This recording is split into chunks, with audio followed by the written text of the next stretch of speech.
ನಮ್ಮ ಕೊಡುಗೆಗಳನ್ನು ನೀಡುವುದರ ಮೂಲಕ ನಮ್ಮ ಪ್ರತಿಭೆಗಳನ್ನು ಇಲ್ಲಿ ಒಂದು ಹೊರಹಾಕಲಿಕ್ಕೆ ಒಂದು ವೇದಿಕೆಯನ್ನು ಇಲಾಖೆ ಸೃಷ್ಟಿಸಿದೆ. ಇಲ್ಲಿ ಬಹಳ ಮುಖ್ಯವಾಗಿ ಎಲ್ಲ ಶಿಕ್ಷಕರು, ನಮ್ಮ ತಾಲೂಕಿನ ಅನೇಕ ಶಿಕ್ಷಕರು ಇಲ್ಲಿ ಭಾಗವಹಿಸಬೇಕಾಗಿತ್ತು. ತುಂಬ ಕಡಿಮೆ ಸಂಖ್ಯೆ ಇದೆ ಭಾಗವಹಿಸುವ ಶಿಕ್ಷಕರ ಸಂಖ್ಯೆ ತುಂಬ ಕಡಿಮೆ ಇದೆ. ನಾವು ನಿನ್ನೆ ಬಿಯವರವರು ಮತ್ತು ನಾವು ಮಾತಾಡಿದಂತೆ ಇವತ್ತು ಒಂದು ಕಾರ್ಯಕ್ರಮ, ಅದು ನಮಗೆ 4 ಮತ್ತು 5ನೇ ತರಗತಿಯ ಶಿಕ್ಷಕರಿಗೆ, ಕನ್ನಡ ಮತ್ತು ಗಣಿತ ಬೋಧನೆ ಮಾಡ್ತಕ್ಕಂಥ ಶಿಕ್ಷಕರಿಗೆ ಒಂದು ಕಾರ್ಯಾಗಾರವನ್ನು ಮಾಡಬೇಕು ಅಂತೇಳಿ ಅವರು ಈಗ ಸುಮಾರು ಒಂದು 15 ದಿನಗಳ ಹಿಂದೆ ನಮ್ಮ APF ಸಹಯೋಗದೊಂದಿಗೆ ನಾವು ಆ ಕಾರ್ಯಾಗಾರಗಳನ್ನು ಮಾಡ್ತಿರ್ತೀವಿ. ಅವ್ರು ಕೇಳ್ಕೊಂಡಿದ್ರು, ಬಟ್ ಆದರೆ ಕೊಡೋಕ್ಕಾಗಿರಲಿಲ್ಲ. ಆದರೆ ಆ ಕಾರ್ಯಾಗಾರಗಳು ಕೂಡ ನಮ್ಮ ಶಿಕ್ಷಕರ ಒಂದು ಕಲಿಕೆಗೆ ಪೂರಕವಾಗಿ ಆ ಕಾರ್ಯಕ್ರಮಗಳು, ಸಮಾಲೋಚನಾ ಸಭೆಗಳು ಬಹಳ ಅವಶ್ಯಕವಾಗಿರುತ್ತವೆ. ಹಾಗಾಗಿ ಆ ಕಾರ್ಯಕ್ರಮವನ್ನು ಶನಿವಾರ ಮಾಡಬೇಕು ಅಂತ ಅವರು ಈಗಾಗಲೇ 15 ದಿನದಿಂದಲೇ ಕೇಳಿದರು. ಹಾಗಾಗಿ ಆ ಕಾರ್ಯಕ್ರಮವನ್ನು ಮಾಡಲಿಕ್ಕೆ ಅವಕಾಶ ಮಾಡಿಕೊಟ್ಟಿತ್ತು. ಆದರೂ ಕೂಡ ಇದಕ್ಕೆ ವಿಶೇಷವಾಗಿ ಅಂದರೆ ಸಹಪಠ್ಯ ಚಟುವಟಿಕೆ ಕಾರ್ಯಕ್ರಮಕ್ಕೆ ವಿಶೇಷವಾಗಿ ಎಲ್ಲ ಶಿಕ್ಷಕರು ಕೂಡ, ಆಸಕ್ತಿ ಹೊಂದಿರತಕ್ಕಂಥ ಎಲ್ಲ ಶಿಕ್ಷಕರು ಕೂಡ ಭಾಗವಹಿಸಬೇಕು ಅಂತೇಳಿ ನಾವು ನಮ್ಮ BORS ಅವರು ಕೂಡ ಹೇಳಿದರು. ಮತ್ತು ನಾವು ಕೂಡ ಮೆಸೇಜ್ ಕೂಡ ಹಾಕಿದ್ವಿ ಎಲ್ಲ ಶಿಕ್ಷಕರ, ಮುಖ್ಯ ಶಿಕ್ಷಕರ ಗ್ರೂಪ್ಗಳಲ್ಲಿ ಆಸಕ್ತಿ ಹೊಂದಿರತಕ್ಕಂಥ ಎಲ್ಲ ಪ್ರಾಥಮಿಕ ಮತ್ತು ಪ್ರೌಢಶಾಲಾ ಶಿಕ್ಷಕರು ಈ ಸಹಪಠ್ಯ ಚಟುವಟಿಕೆಯಲ್ಲಿ ಭಾಗವಹಿಸಬೇಕು ಅಂತೇಳಿ. ಹಾಗೆಯೇ ಸಂಘದ ಶಿಕ್ಷಕರ ಸಹಪಠ್ಯ ಚಟುವಟಿಕೆಗಳ ಕಾರ್ಯಕ್ರಮದ ವೇದಿಕೆಯ ಮೇಲೆ ಅಧ್ಯಕ್ಷರಾಗಿರ್ತಕ್ಕಂಥ ನಮ್ಮ ಆತ್ಮೀಯರು ಮತ್ತು ಈ ಶಾಲೆಯ ಅಧ್ಯಕ್ಷರಾಗಿರ್ತಕ್ಕಂಥ ಕೊಟ್ರೇಶ್ವರ ಅವರೇ, ಮತ್ತು ಈ ಕಾರ್ಯಕ್ರಮ ಶಿಕ್ಷಕರು ಹಿಂದೆ ಮಾರ್ಗದರ್ಶನ, ಶಿಕ್ಷಕರ ಒಂದು ಪ್ರೋತ್ಸಾಹ ಅಂತ ಆ ಹಿನ್ನೆಲೆಯಲ್ಲಿ ಹಂಗಿದ್ದಾಗ ಇಲ್ಲಿ ಕೂಡ ಇವತ್ತು ನಮ್ಮ ಸ್ಪರ್ಧೆ, ನಮಗೆ ಒಂದು ಖುಷಿ, ನಮ್ಮಲ್ಲಿ ಸ್ಪರ್ಧೆಯನ್ನು ಹೇಳಿ ನಾವು ಕೂಡ ಒಬ್ಬರಲ್ಲಿ ಅನೇಕ ಕೌಶಲ್ಯ ಇರ್ತವೆ, ಒಬ್ರಿಗೊಬ್ರು ಹಂಚ್ಕೊಂಡಂಗೆ ಆಗ್ತದೆ. ಅಲ್ಲಿ ಹೆಚ್ಚು ಭಾಗವಹಿಸೋದ್ರಿಂದ ಅವ್ರ ಕೌಶಲ್ಯನ ಅವರಲ್ಲಿ ಏನಿತ್ತು, ನಮ್ಮಲ್ಲಿ ಏನಿದೆ, ಒಬ್ರಿಗೊಬ್ಬರು ಮಾಡ್ಕೊಂಡು ನಾವು ಇನ್ನೂ ಹೆಚ್ಚು ಬೆಳವಣಿಗೆ ಆಗ್ಲಿಕ್ಕೆ ಸಾಧ್ಯ ಆಗುತ್ತೆ ಅಂತಕ್ಕಂಥ ನೆಲೆಯಲ್ಲಿ ಮುಂದಿನ ದಿನಮಾನದಲ್ಲಿ ನಮ್ಮ ಮಿಠಾಯಿ ನಾಯಕರು ಬಹಳ ವ್ಯವಸ್ಥಿತವಾಗಿ ಕಾರ್ಯಕ್ರಮನ ಆಯೋಜನೆ ಮಾಡಿದ್ದಾರೆ. ಅದಕ್ಕೆ ನಮ್ಮ ಕೊಟ್ರೆ ಸರ್ ಕೂಡ ಬಹಳ ಸಾಥ್ ಕೊಟ್ಟರು. ನೋಡಿ ಎಷ್ಟು ಸಿಂಪಲ್ ಆಗಿ, ಸರಳವಾಗಿ, ಬಹಳ ಅಚ್ಚುಕಟ್ಟಾಗಿ ಕಾರ್ಯಕ್ರಮವನ್ನು ಆಯೋಜನೆ ಮಾಡಿದ್ದಾರೆ. ಬಹಳ ವಾತಾವರಣ ಕೂಡ ಬಹಳ ಕೂಲ್ ಇದೆ.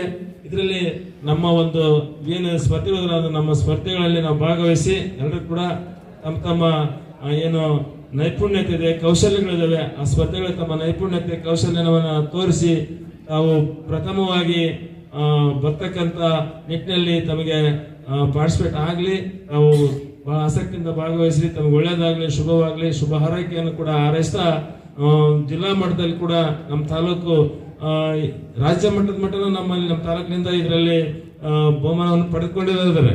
ಅಷ್ಟೊಂದು ನಮ್ಮ ತಾಲೂಕಿನಲ್ಲಿ ಕೌಶಲ್ಯ ಹೊಂದಿರತಕ್ಕಂಥ ಶಿಕ್ಷಕರಿದ್ದಾರೆ. ಪ್ರತಿ ವರ್ಷ ಕೂಡ ಸಾಕಷ್ಟು ಜನ ಪ್ರತಿಭಾವಂತ ನಮ್ಮ ವೃತ್ತಿ ಬಂಧುಗಳು ಜಿಲ್ಲಾ ಹಂತದಲ್ಲಿ ಕೂಡ ವಿಜೇತರಾಗಿ ರಾಜ್ಯ ಹಂತಕ್ಕೆ 2-3 ಜನ ಪ್ರತಿ ವರ್ಷ ಭಾಗವಹಿಸ್ತೀವಿ. ನಾನು ಕಳೆದ 4-5 ವರ್ಷಗಳಿಂದ ಗಮನಿಸ್ತಾ ಇದ್ದೇನೆ, ತುಂಬ ಹತ್ತಿರದಿಂದ ಗಮನಿಸ್ತಾ ಇದ್ದೇನೆ. ಎಲ್ಲಿ ರಾಜ್ಯ ಹಂತದ ಒಂದು ಸಹಪಠ್ಯ ಚಟುವಟಿಕೆಗಳು ನಡೀತಾವೋ ಆ ಜಿಲ್ಲಾ, ಆ ಸುತ್ತಮುತ್ತ ಇರ್ತಕ್ಕಂಥ ಜಿಲ್ಲೆಗಳಿಗೆ ಪ್ರಾತಿನಿಧ್ಯ ಕೊಡುವ ಮೂಲಕವಾಗಿ ಸಾಕಷ್ಟು ಒಂದಷ್ಟು ತಾರತಮ್ಯ ಅನುಭವಿಸ್ತಕ್ಕಂಥದ್ದನ್ನು ನಮ್ಮ ಏನು ರಾಜ್ಯ ಹಂತದಲ್ಲಿ ಭಾಗವಹಿಸತಕ್ಕಂಥ ಎಲ್ಲ ಶಿಕ್ಷಕರಿಗೂ ಆ ವಿಚಾರ ಗೊತ್ತಿದೆ. ಅದು ಬದಲಾಗಬೇಕು. ಪ್ರತಿಭೆ ಇದೆಯೋ ಅವರಿಗೆ ಪುರಸ್ಕಾರ ದೊರೆಯುವ ನಿಟ್ಟಿನಲ್ಲಿ ಅಚ್ಚುಕಟ್ಟಾಗಿ ಇದನ್ನು ಜಾರಿಗೊಳಿಸುವಂತಹ ಪ್ರಯತ್ನಗಳಾಗಬೇಕು. ಯಾಕಂದರೆ ತುಂಬ ಸಾಕಷ್ಟು ವರ್ಷಗಳಿಂದ ಗಮನಿಸಿದ ಹಾಗೆ ರಾಜ್ಯ ಹಂತಕ್ಕೆ ಹೋಗಿದ್ದೀವಿ, ಆದರೆ ರಾಜ್ಯ ಹಂತದಲ್ಲಿ ಪ್ರಥಮ ಸ್ಥಾನವನ್ನು ಪಡೀಲಿಕ್ಕೆ ಸಾಧ್ಯ ಆಗ್ತಾ ಇಲ್ಲ. ಆ ಅಳಲನ್ನ ಗೋಳನ್ನ ಆ ಕಡೆ ಹೋಗಿ ಬಂದಿರ್ತಕ್ಕಂಥ ನಮ್ಮ ವೃತ್ತಿ ಬಂಧುಗಳು ತೋಡ್ಕೊಂಡಿದ್ದಾರೆ. ಇದು ಕೂಡ ಒಂದಷ್ಟು ಬದಲಾಗಬೇಕು. ಆದರೆ ಈ ವರ್ಷ ಬದಲಾಗುತ್ತೆ ಅಂತೇಳಿ ಆಶಯದೊಂದಿಗೆ ನಮ್ಮೆಲ್ಲ ವೃತ್ತಿ ಬಂಧುಗಳು ಜಿಲ್ಲಾ ಹಾಗೂ ರಾಜ್ಯ ಹಂತದಲ್ಲಿ ಭಾಗವಹಿಸಿ ಯಶಸ್ಸನ್ನ ಕಾಣಲಿ ಅಂತೇಳಿ ಹಾರೈಸ್ತಾ ನನ್ನೆರಡು ಮಾತುಗಳನ್ನು.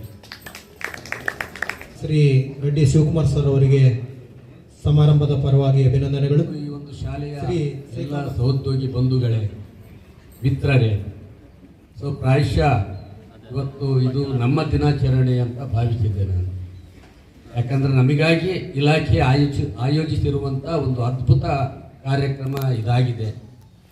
ಪ್ರಾಯಶಃ ಇಲಾಖೆಯ ಕೆಲಸದ ಒತ್ತಡದಿಂದಾಗಿಯೋ ಅಥವಾ ಶನಿವಾರ ಎನ್ನುವಂಥ ಹಿನ್ನೆಲೆಯಿಂದಾಗಿಯೋ ಭಾಳಷ್ಟು ಶಿಕ್ಷಕರು ಇವತ್ತು ಈ ಕಾರ್ಯಕ್ರಮಕ್ಕೆ ಆಗಮಿಸಬೇಕಾಗಿತ್ತು. ಹೋದ ವರ್ಷ ಆಚೆ ವರ್ಷ ಭಾಳಷ್ಟು ಜನ ಇದ್ದರು. ಈ ವರ್ಷವೇ ಒಂದು ಸ್ವಲ್ಪ ಸಂಖ್ಯೆ ಕಡಿಮೆಯಾಗಿದೆ. ನಮ್ಮ ಹೂವಿನ ಹಡಗಲಿ ಹೇಗೆ ಅಂದರೆ ಅದ್ಭುತವಾದಂಥ ಒಂದು ಕಲಾವಿದರು ಮತ್ತು ಪ್ರತಿಭೆ ಇರುವಂತಹ ಒಂದು ಕ್ಷೇತ್ರ ನಮ್ಮ ಹಡಗಲಿ ತಾಲೂಕು. ಇಲ್ಲಿರ್ತಕ್ಕಂಥ ಪ್ರತಿಭೆ ನಾನು ಇತ್ತೀಚಿನ ದಿನಗಳಲ್ಲಿ ಗಮನಿಸಿದಾಗ ಇಲ್ಲಿರ್ತಕ್ಕಂಥ ಪ್ರತಿಭೆ ಸಾಹಿತ್ಯ ಕ್ಷೇತ್ರದಲ್ಲಿರ್ಬೋದು, ಸಂಗೀತ ಕ್ಷೇತ್ರದಲ್ಲಿರ್ಬೋದು, ಇನ್ನಿತರೆ ಯಾವುದೇ ರಂಗದಲ್ಲಿರ್ಬೋದು, ಅದ್ಭುತವಾದಂಥ ಪ್ರತಿಭೆ ಉಳ್ಳ ಒಂದು ನಾಡು ಅಂದರೆ ಅದು ನಮ್ಮ ಮಲ್ಲಿಗೆ ನಾಡು ಹಡಗಲಿ ಅಂತೇಳಿ ನಾನು ಭಾಳ ಹೆಮ್ಮೆಯಿಂದ ಹೇಳಲಿಕ್ಕೆ ಬಯಸ್ತೀನಿ ಈ ಸಂದರ್ಭದಲ್ಲಿ. ಯಾಕಂದರೆ ಇಲ್ಲಿರ್ತಕ್ಕಂಥ ಪ್ರತಿಭೆ ರಾಜ್ಯ ಮತ್ತು ರಾಷ್ಟ್ರ ಮಟ್ಟದಲ್ಲಿಯೂ ಕೂಡ ಯಾವುದು ಕಡಿಮೆ ಇಲ್ಲ ಎನ್ನುವಂಥ ಪ್ರತಿಭೆ ನಮ್ಮ ಶಿಕ್ಷಕ ಬಂಧುಗಳಲ್ಲಿ ನಾವು ಕಾಣ್ತೇವೆ. ಯಾಕೋ ಏನೋ ಇವತ್ತು ಸಂಖ್ಯೆ ಕಡಿಮೆ ಇರೋದು ನೋಡಿ ನನಗೂ ಕೂಡ ಬೇಜಾರಾಯ್ತು. ಇನ್ನು ಶನಿವಾರ ಪ್ರಾಯಶಃ ಶಾಲೆ ಮುಗಿಸ್ತೀವಿ ಅನ್ನ ಅರ್ಪಿಸಿ ಅಂತ ಹೇಳ್ತಾ ಇವತ್ತು ನನಗೂ ಕರೆದು ಇಲ್ಲಿ ಮಾತಾಡಲಿಕ್ಕೆ ಅವಕಾಶ ಮಾಡಿಕೊಟ್ಟಿರ್ತಕ್ಕಂಥ ಇಲಾಖೆಗೆ ವಂದಿಸಿ ನನ್ನೆರಡು ಮಾತುಗಳಿಗೆ ವಿರಾಮ ಹೇಳ್ತೇನೆ. ಎಲ್ರಿಗೂ ಆಲ್ ದ ಬೆಸ್ಟ್. ಚಟುವಟಿಕೆಗಳ ಕಾರ್ಯಕ್ರಮ ಅಂತಕ್ಕಂಥದ್ದು ನಮಗೆಲ್ಲರಿಗೂ ಗೊತ್ತಿದೆ. ಪಾಠದ ಜೊತೆಗೆ ಪಾಠಕ್ಕೆ ಪೂರಕವಾಗಿರ್ತಕ್ಕಂಥ ವಿಷಯಗಳನ್ನು ತಮ್ಮಲ್ಲಿ ಅಡಗಿರ್ತಕ್ಕಂಥ ಕೌಶಲ್ಯಗಳ ಅನಾವರಣ ಇವತ್ತು ಆಗ್ತದೆ. ಈ ಒಂದು ಕೌಶಲ್ಯಗಳ ಒಂದು ಹೊರಹೊಮ್ಮುವಿಕೆಯಿಂದ ಶಿಕ್ಷಕರಲ್ಲಿನ ಜ್ಞಾನದ ವಿನಿಮಯ ಕೂಡ ಆಗುವಂಥ ಒಂದು ಉತ್ತಮವಾದಂಥ ಕಾರ್ಯಕ್ರಮ ಇದಾಗಿದೆ. ಈ ಕಾರ್ಯಕ್ರಮದಲ್ಲಿ ಏನು ಸ್ಪರ್ಧಿಗಳು ಇವತ್ತು ಆಗಮಿಸಿದ್ದೀರಿ, ಎಲ್ಲರೂ ಹೇಳಿದಂತೆ 5% ಶಿಕ್ಷಕಿಯರು ಭಾಗವಹಿಸಿರ್ತಕ್ಕಂಥದ್ದು ಬಹಳಷ್ಟು ಒಂದು ದುಃಖಕರದ ವಿಷಯ. ಇರ್ತಕ್ಕಂಥ ಶಿಕ್ಷಕರು ತಮ್ಮಲ್ಲಿ ಏನು ಈಗಿನ ನನಗೆ ಒಂದು ಆಶ್ವಾಸನ ಸ್ಪರ್ಧೆಯಲ್ಲಿ ಬಂದಿರತಕ್ಕಂಥ ವಿಷಯ ಸರ್ಕಾರಿ ಶಾಲೆಗಳಲ್ಲಿ ದಾಖಲಾತಿ ಕುಸಿತಕ್ಕೆ ಕಾರಣ ಮತ್ತೆ ಪರಿಹಾರ. ಇವತ್ತು ಸರ್ಕಾರಿ ಶಾಲೆಗಳಲ್ಲಿ ಅನೇಕ ರೀತಿಯಾದಂತಹ ಒಂದು ಯೋಜನೆಗಳನ್ನ ಹಾಕೊಂಡಿದ್ದಾಗಿ ಕೂಡ ಇವತ್ತು ನಮ್ಮ ಒಂದು ಶಾಲೆಗಳಲ್ಲಿ ದಾಖಲಾತಿ ಕುಸಿತಕ್ಕೆ ಕಾರಣ ಸರಿಯಾದಂತಹ ಪಾಲಕರಲ್ಲಿ ಒಂದು ಜಾಗೃತಿ ಇರದೇ ಇರತಕ್ಕಂಥದ್ದು, ಮತ್ತೆ ಮಕ್ಕಳಲ್ಲಿ ಕೂಡ ಒಂದು ನೆಗ್ಲಿಜೆನ್ಸಿಯನ್ನ ನಾವು ಕಾಣ್ತಾ ಇದ್ದೇವೆ.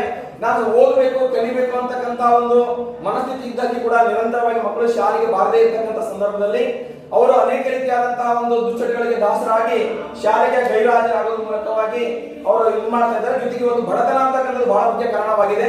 ಬಡತನವನ್ನು ಹೋಗಲಾಡಿಸಲಿಕ್ಕೆ ಅನೇಕ ರೀತಿಯಾದಂತಹ ಒಂದು ಯೋಜನೆಗಳನ್ನು ಹಾಕೊಂಡಿದ್ದಾಗಿ ಕೂಡ ಇವತ್ತು ಅವರ ಮನೆಯ ಕಷ್ಟಗಳನ್ನು ನೀಗಿಸಲಿಕ್ಕೆ ಶಾಲೆಗೆ ಹೋಗುವಂತಹ ಮಗುವನ್ನ ಅವರು ಬಿಡಿಸಿಕೊಂಡು ಆ ಒಂದು ಕೆಲಸಕ್ಕೆ ಕರ್ಕೊಂಡು ಹೋಗುವಂತಹ ಸನ್ನಿವೇಶದಲ್ಲಿ ಅಲ್ಲಿ ಹಾಜರಾತಿ ಕಡಿಮೆ ಆಗಲಿಕ್ಕೆ ಕಾರಣ ಅಂತ ಹೇಳಬಹುದು. ಜೊತೆಗೆ ಸರ್ಕಾರದ ಅನೇಕ ಯೋಜನೆಗಳಲ್ಲಿ ಕೃಷಿ ಊಟದ ಯೋಜನೆ ಇವೆಲ್ಲವೂ ಕೂಡ ಸಮರ್ಪಕವಾಗಿ ಕೊಟ್ಟಾಗಿ ಕೂಡ ಆ ಮಕ್ಕಳು ಅದರಲ್ಲಿ ಭಾಗವಹಿಸಲಿಕ್ಕೆ ಅವರು ಹೆಚ್ಚಿನ ಸಂಖ್ಯೆಯಲ್ಲಿ ಕೂಡ ಭಾಗವಹಿಸಿದಾಗಿಯೂ ಕೂಡ ಅಲ್ಲಿ ಸಮಂಜಸವಾಗಿರ್ತಕ್ಕಂಥ ಒಂದು ಗುರಿಯನ್ನು ನಾವು ತಲುಪಲಿಕ್ಕೆ ಆಗ್ತಾ ಇಲ್ಲ. ಹಾಗಾಗಿ ಇವತ್ತು ಆ ಒಂದು ದಾಖಲಾತಿ ಕುಸಿತಕ್ಕೆ ಕಾರಣ ಬಹುಮುಖ್ಯವಾಗಿ ಹೇಳ್ಬೇಕಂತ ಹೇಳಿದ್ರೆ ಆ ಮನೆಯಲ್ಲಿ ಶಿಕ್ಷಕರೆಲ್ಲ ನೋಡ್ತಾ ಇರ್ತಾರೆ. ಶಿಕ್ಷಕರು ಒಂದೇ ಅಲ್ಲ, ಶಿಕ್ಷಕರ ಜೊತೆ ಇಡೀ ಜಗತ್ತ ನಮ್ಮನ್ನ ನೋಡ್ತಾ ಇರುತ್ತೆ. ಈ ಇಡೀ ಜಗತ್ತು ಕೂಡ ನಮ್ಮನ್ನ ಶಿಕ್ಷಕರು ಅಂತ ಗುರುತಿಸ್ಬೇಕಾದ್ರೆ ನಮ್ಮಲ್ಲಿರ್ತಕ್ಕಂಥ ಲಕ್ಷಣಗಳನ್ನಾಗಿರ್ಬೋದು ಅಥವಾ ನಮ್ಮಲ್ಲಿರ್ತಕ್ಕಂಥ ಏನೋ ಚಟುವಟಿಕೆ ಅಂದ್ರೆ ನಾವು ಭಜನೆ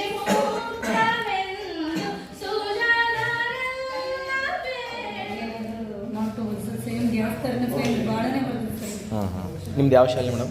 ನಮ್ಮದು KPS ಬಾಯ್ಸ್ ಸ್ಕೂಲ್ ಎರಡಾಗಿ KPS ಬಾಯ್ಸ್ ಸ್ಕೂಲ್. ರೀತಿಯಲ್ಲಿ ಎಲ್ಲ ಯುವಕರ ಪಾತ್ರ, ಯುವಕರು ಭಾಗವಹಿಸಿದ್ರೆ ಸಾಕು, ಆ ನಿಟ್ಟಿನಲ್ಲಿ ತುಂಬಾ ಫೋರ್ಸ್ ಆಗಿ ದೇಶ ಮುಂದೆ ಹಿಡಿತೈತಿ. ಹಾಗಾಗಿ ಇನ್ನೊಂದು ನಮ್ಮ ಖುಷಿ ಏನಂತ ಬಂದ್ರೆ, ನಮ್ಮ ದೇಶ ಯುವಕರ ದೇಶ. ಆ ನಿಟ್ಟಿನಲ್ಲಿ ಆ ಯುವಕರ ಯುವ ಸಂಪನ್ಮೂಲವನ್ನ ಸರಿಯಾದ ರೀತಿಯಲ್ಲಿ ಸದ್ಬಳಕೆ ಮಾಡ್ಕೊಂಡ್ರೆ ನಮ್ಮ ದೇಶವು ವಿಶ್ವಗುರು ಆಗಕ್ಕೆ ಖಂಡಿತ ಸಾಧ್ಯ. ಉದಾಹರಣೆಗೆ ಈಗ ಚೀನಾದಲ್ಲಿ ಅವ್ರೇನಂತ ಹೇಳಿದ್ರೆ, ಅಲ್ಲಿ ಯುವಕರ ಸಂಖ್ಯೆ ಕಡಿಮೆ ಇದೆ. ಅವ್ರಿಗೆ ಬಯಸ್ತಾ ಇದ್ದಾರೆ ಯುವಕರು ಬೇಕು, ಯುವಕರು. ಹಾಗೆ ಇದರಲ್ಲಿ ತಮ್ಮ ಅಕೌಂಟ್ ನಂಬರ್ ಮತ್ತೆ